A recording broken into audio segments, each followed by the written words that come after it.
Welcome to TV2 Sports Talk on DMG Channel 2 from Time Warner Cable. I'm WJÉR Radio's Bill Morgan, and this week, TV2 Sports Talk with our year in review, looking back at 2015, all the things that happened on a big stage locally here in Tuscarawas County and in pro sports in Northeast Ohio and across Ohio with Ohio State and other sports as well. When you want the best television coverage, play-by-play style of local high school sports, keep it right where you've got it with TV2 Scott Robinson and company. At this time of the year, high school basketball and wrestling play-by-play as well, and TV2 Sports Talk, your top local high school sports talk show in the area.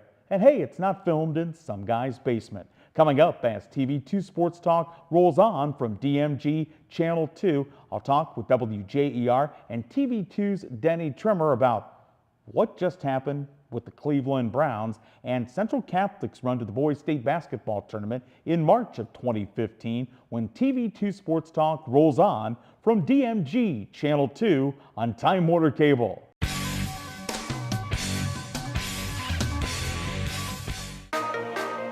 Just wanting to be a police officer, I knew this was a great start, and it turned out to be a fantastic one.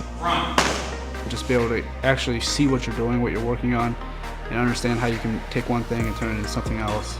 We got to creatively use skills and academics and see how we can place them into our fields. It was pretty much I had the key to open the door, and that was from Buckeye.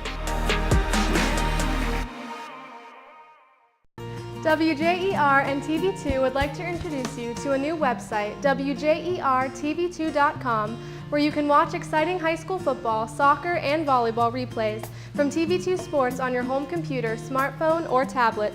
Also watch the latest episodes of TV2's original programming, Sports Talk, The Garden Girl, The Not So Shy Chef, Off the Record, and Medical Minutes, as well as catch up on local community news and search for local businesses.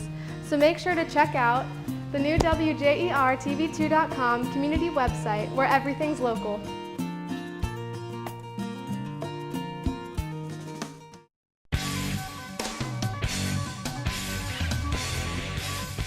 TV2 Sports Talk continuing on Time Warner Cable Channel 2. I'm Bill Morgan. This week, the year in review as we talk what happened in 2015 and in small part 2016. We're joined by WJÉR Radio and TV2's Denny Trimmer. And DT, I guess we actually have to start in 2016 for our year in review, which may be cheating a little bit. But the Cleveland Browns fire Mike Pettin. The Cleveland Browns fire Ray Farmer. Where do they go from here? Well, apparently Tasashi Brown, whoever that is. It's going to be a long, tumultuous couple of weeks if you're a Browns fan. We're already, Tom Coughlin stepped down prior to you and I sitting in here to record, so there's another plum job. You've already got Mike Shanahan looking at Miami Dolphins. You've got now that opening in New York City. The Cleveland job just isn't what it should be. You have question marks at quarterback. You have question marks with the aging talent that you have on the team and unproven young talent on the team. You've got a crazy owner in Jimmy Haslam who's kind of fashioning himself as the next Jerry Jones. I don't know who you're going to get. You're going to hear of the same 3 or 4 retread assistant guys that are going to come in, give a great interview. He's going to latch on to one of them. That guy's not going to take the job. So again, we continue to just bang, as Browns fans, just bang our heads into the wall. It was a frustrating season on any number of levels, and now we just get into that almost annual rite of passage of let's fire the coach, let's fire the GM, and you know what? They didn't do a great job. They probably deserve to be fired. But at some point, you have to have continuity sweep through. It's not going to happen until they plug in those pieces and get some success from those two. So here we go again. You mentioned Jimmy Haslam, of course, team owner. He held a press conference on Sunday night and talked about his model strategy for what he was going to do. And really, it's completely different than the rest of the NFL. For the second consecutive big set of hires, He will hire the head coach first, and then the head coach will have input on who the general manager is. Having said that, the NFL, generally speaking, does it the other way. And the first time the Browns tried to blow up that formula, it didn't work out too well. And this is not sarcasm, simply facts based on what we saw from Ray Farmer and Mike Pettin. Do you think this is a good idea? Do you think this is a bad idea? Is it somewhere in between? It's ridiculous. Why not follow someone's model? What success, if you're Jimmy Haslam, have you had at running an NFL franchise? None. Zero. So take a look at the Seattle Seahawks or the New York Giants or whoever. Pick your favorite team out there. What are they doing organizationally? What types of people do they have in key roles? Jimmy's saying, I've got one guy in this building that I can trust, and it's Sashi Brown. He was their general counsel, vice president of the business side. He's now vice president of the football side, meaning he's the guy that has the final say on the 53-man roster. He has the final say in all trades, all free agents, everything that's coming in and out. The guy doesn't have that kind of personnel experience. He has the business side experience, and Jimmy will tell you his investment in the Browns, which was $1 gazillion, team looks like, a number of good years on the New York Stock Exchange. The value of that team is through the roof. I don't know how, because they're terrible, but... Because guys like you buy season tickets. True. However, and we can revisit that another time too. However, Jimmy sees that success. Jimmy, everything I told you I was going to do on the business side, I've done. Jimmy now says, hey, you're my guy.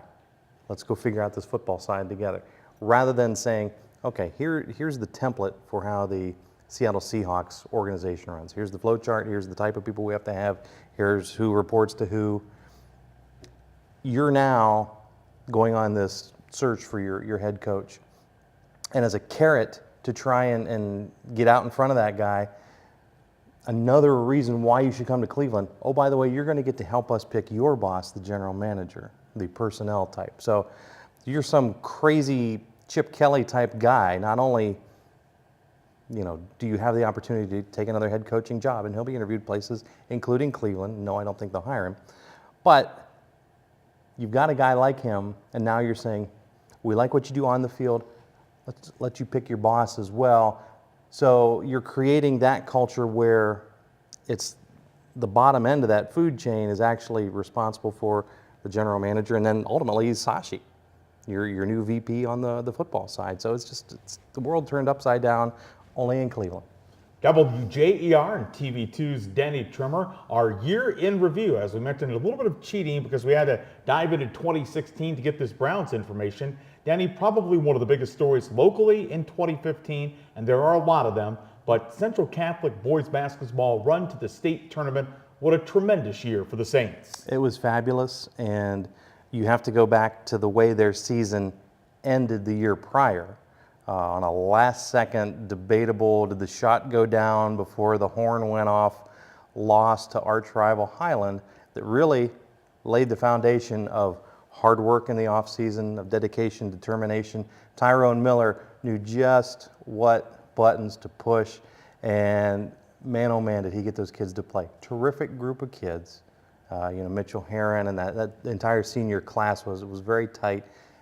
Very good athletes, very good ball players, and they, chapter and verse, followed everything their coach laid out for them.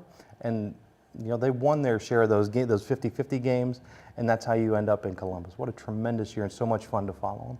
And DT, as we wrap up during this part of the show from TV2, really you have to certainly give a large amount of that credit to Ty, one of the youngest head coaches in the area. We've often joked that if the team bus is coming into whatever high school or going into Value City Arena, they probably want to stop and know what position he plays, because he looks like he could still be suited up and playing the high school game. Still looks like a shooting guard walking off that bus with the kids.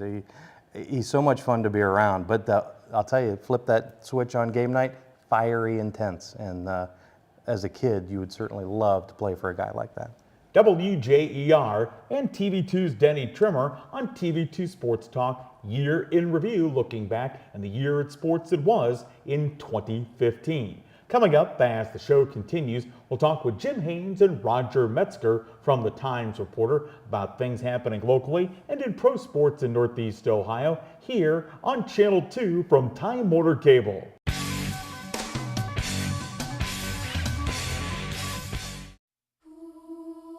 Well, I woke up to the sound of silence and cars were cutting like knives in a fist fight. And I found you with a tear in your eye, your head in the curtains and heart like the 4th of July. You swore and said, we are not shining stars. This I know. I never said we are. If you're lost and alone, or you're sinking like a stone, carry on. May your past be the sound of your feet on the ground. Carry on. Carry on, carry on. We are shining stars. Carry on, carry on. We are who we are.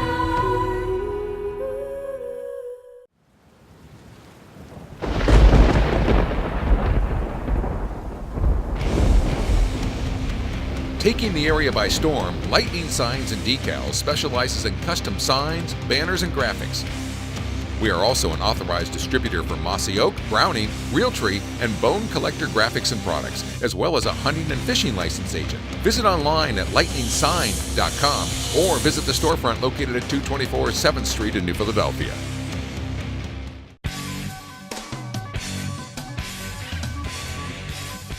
The year in review for 2015 of local high school sports and regional and statewide sports all across the Great Buckeye State. I'm WJÉR Radio's Bill Morgan, happy to be joined by two of the gentlemen who cover sports in print here locally from the Times Reporter sports editor Roger Metzger and sports writer Jim Haynes. And Jim, one thing that may have, I guess, flown over some people's heads in the fall of 2015, what a tremendous start to the 2015-2016 athletic year for Garaway. Their boys and girls golf teams go to the state, and oh, by the way, the girls and boys cross country teams both go to the state. A tremendous accomplishment out in Pirate Land. Right, and you hit the nail on the head. A lot of times those sports go overlooked, but I'll tell you what, those boys and girls put in as much hard work as the kids on the football field. You know, obviously not as physical as a football team, but it is quite an accomplishment when you think of the length of, or the number of years that Garaway has continued to do that in those sports. That's a testament to the hard work of the kids and the hard work of the coaches and getting those kids prepared, not only game-wise but mentally, because I mean that's a big step. You know, you go play on a big course down there in Columbus, you know, against so many other good teams, and year in and year out, Garaway Pirates, boys and girls golf and boys and girls cross country, they're always on the big stage. Because, you know, Roger, if we were to make the comparison and tell you that the Dover basketball team has been to the state 9 years in a row, which is what I think the number is for Garaway boys golf, 9 straight years to the state, people would be going absolutely insane. They would. I mean, you're right. And Jim knocked it on the head. He said those sports are, quote, minor sports, but it's big to those kids. I mean, you got the Wentworth girls, Rachel and Ariel. Rachel finished very high in the tournament this last year, and of course the Garaway golfers, led by former coach Ryan Taggart. It's going to be interesting to see how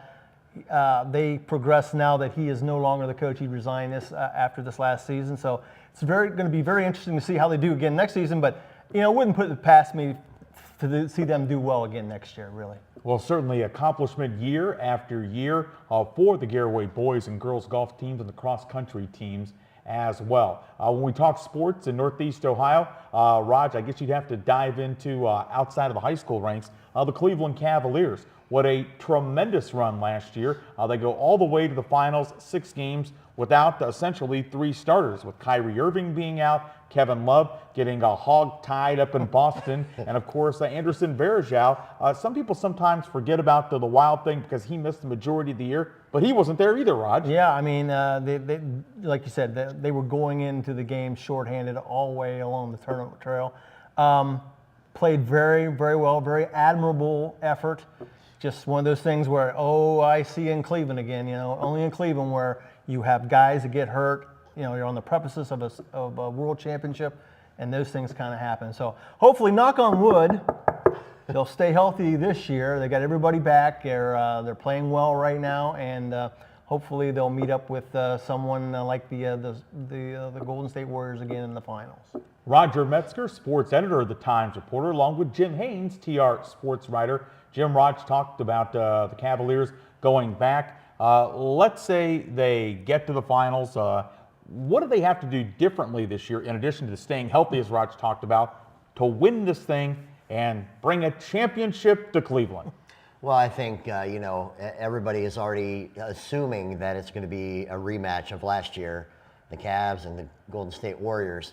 And if that were the case, I think they need to do a better job. They did pretty well last year with Dellavedova guarding Curry for the most part. But, over a 7-game period, there's adjustments that are made, whatever. I think it comes down to Coach David Blatt out-coaching Golden State's coach, because I think the adjustments last year that Golden State's coach Kerr made last year, definitely he out-coached Blatt in the finals. So I think coaching has a big part in this. You got personnel. How do you rotate your bench in, and who do you best match up with?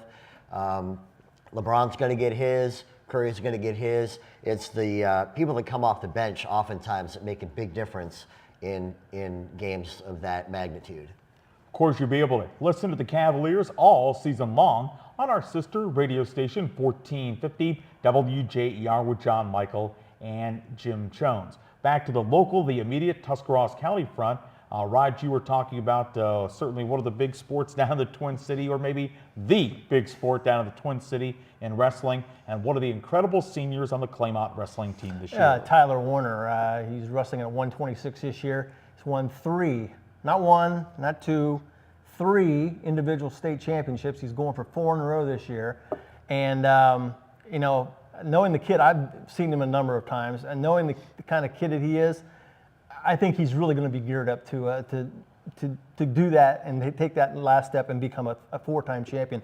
I'm not sure if there's been any 4-time champion in as far as individual sports in our county. So that's quite an accomplishment. It really is. And when you talk about wrestling, there are so many different sports, obviously competitively in Tuscarawas County and across the state of Ohio is regulated by the OHSAA. But because I wrestled in high school, and I was awful. Eric Tokinen wouldn't have had me on his team for $1 million. But I really feel that physically, Raj, it is without question the most challenging sport. I would tell you cross country's right up there, but that's you against yourself, not somebody else trying to prevent you doing what you can do. So the incredible dedication those guys have to have on the mat, in the weight room, and in conditioning is really unbelievable. You're right, and it's all year round for these guys. I mean, and not saying it's not for other sports, but wrestling, I know Coach Tokinen has them going to camps in the off season and whatnot, and they wrestle in national tournaments and stuff like that. So they're when they go to the in the state tournament, they're prepared to meet anybody they face, whether it be higher or lower division or whatever. They're just really prepared for a long run in a state tournament setting. He is Roger Metzger, sports editor for the Times Reporter, and to his right, it's Jim Haynes. Your left, as you're watching on television, sports writer for the TR. Coming up fast, this week's year-end review from TV2 Sports Talk continues. We'll talk about the Ohio State Buckeye football team winning a national championship in January of last year, and also look back at some of the big accomplishments locally in high school sports. It's all when TV2 Sports Talk continues on Time Warner Cable.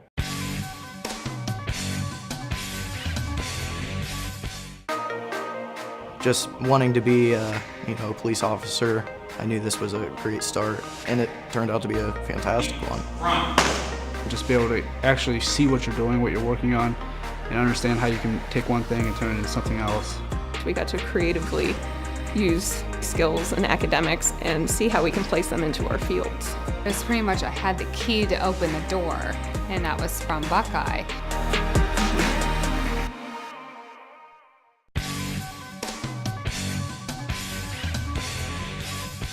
You're locked into TV2 Sports Talk on Channel 2 from Time Warner Cable. I'm Bill Morgan, happy to be joined on this week's show by Jim Haynes, sports writer for the Times Reporter, as well as TR sports editor Roger Metzger, as we break down what happened in sports in 2015. Guys, a little bit earlier in the show, we talked with Denny Tremor about the changes technically in 2016 that are the Cleveland Browns. New head coach coming, new general manager coming, probably lots of new players coming. Raj, we'll begin with you, a passionate Cleveland sports fan, since you were a wee boy growing up in Tuscarawas County. I remember the glory days of the 80s, yeah. That's about all they've had. What happens now? I don't know. I'm not sure exactly where Jimmy Haslam is going with this. My feeling is you hire the general manager first, and your general manager hires your coach. Well, they're doing it the exact opposite. They're going to hire the coach first, and then the coach is going to try to get the general manager. And I just don't understand that philosophy. I know a lot of people don't, but as long as they keep doing it that kind of way, I'm not very confident about the future. I'm really not. That's sort of like if Melissa Griffey-Seton was looking for people in the sports department, and she hired Jim Haynes to be the sports writer first, and then let Jim pick the sports editor. Yeah, exactly. It doesn't make any sense. Yeah, it doesn't seem to make a whole lot of sense at all. College football, Jim, the Ohio State Buckeyes, last January, winning college football's national championship, recently completing this season. Urban Meyer, 50-4 at Ohio State. Hard to argue with that success. Oh, absolutely. And I mean, you figure, 3 of those 4 losses outside of Virginia Tech, who beat them early last year on their way to the national title. They're against good quality opponents. Urban Meyer probably could have wished he had that Virginia Tech game back, but even more so this year against Michigan State, that cost him a chance. But what a run in the final 4 or 5 weeks of that season with a third-string quarterback. Everybody was getting hurt, and everybody said, "Oh, Ohio State don't have a chance." And what did they do? They went out and blew out these top-quality teams on their way to that national title. It was one heck of a run for sure. One of the other things that happened locally, and we're going to try and dive into a couple of other things that happened quickly in the remaining minutes of the show. But Roger, a local guy who went on to have a very good college baseball career at Ohio University, Indian Valley's Logan Kozart, got drafted and getting a chance to play professionally. Yeah, playing for in the Colorado Rockies organization. He finished his first short season there. Very, very successful so far, and probably looking forward to next year. Also, Percy Gardner, former Dover Tornado.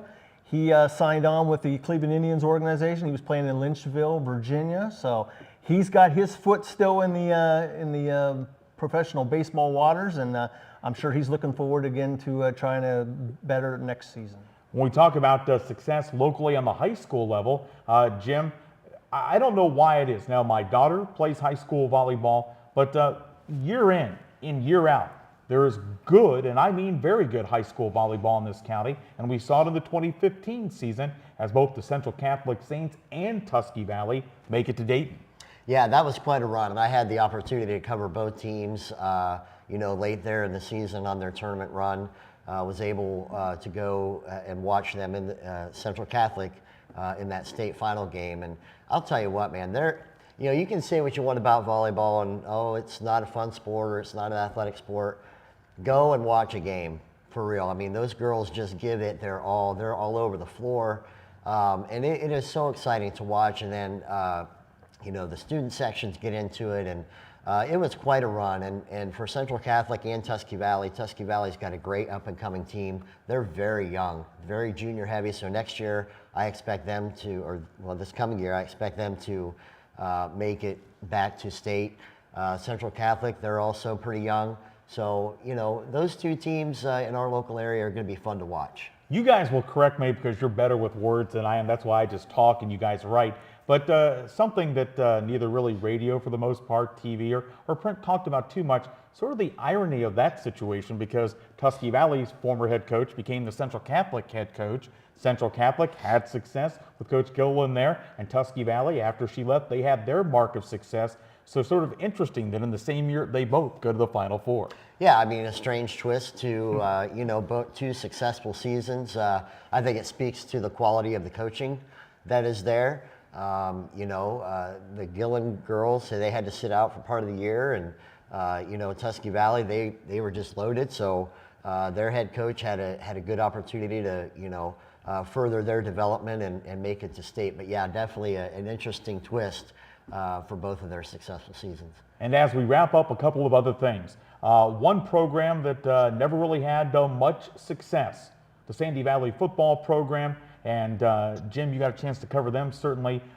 Zach Gardner quickly in his third year transitioning them from, and also ran the IVC, somebody who was battling for a conference crown, made it to the playoffs, and advanced in the postseason. Yeah, it was that again, was another exciting run for the Sandy Valley Cardinals. And like you said, a quick turnaround from 3 years, Zach Gardner taking over to making it, you know, their best season football-wise in school history. But he had those kids believing. He doesn't change his coaching style. He doesn't change his beliefs. He doesn't change his mantra. He just goes out there and preaches the same thing to these kids every day. And they bought into it, and you saw the success on the field. Speaking of success, so we would certainly be remiss as we close out this show without talking about the Dover boys swimming team. Roger, here's a team who last competitive year finished second in the state in Division II as a team. They don't even have a pool in the school. People are well aware that they use the YMCA in Tuscarawas County, yet in spite of that and in going up against private schools that have their own pools or big public schools that have their own, what a tremendous accomplishment for Brenda Worley and company. Yeah, and of course it all starts with Brenda. I mean, she's been there for more than 20 years, and she gets the most out of her kids. And last year was one of those banner seasons with Franny Brogan and Jake Armstrong and the likes of Michael Fuller. I mean, those kids really, and talk about dedication. Those kids are in the pool like 6 a.m. in the morning. Oh my! I don't even think about getting up at 6 a.m. But those kids really did a great job last year, and they're swimming in well again this year. So it wouldn't surprise me to see them do another tournament run like they did last year. Franny Brogan now swimming at Ohio State, and Jake Armstrong at West Virginia. Our thanks to Roger Metzger along with Jim Haynes from the Times Reporter Sports Department. Make sure you follow them as always by picking up the paper at your local newsstand and checking them out online at timesreporter.com. You've been watching our Year in Review episode looking back at 2015 sports in Tuscarawas County and all of Northeast Ohio here on Channel 2 from Time Warner Cable.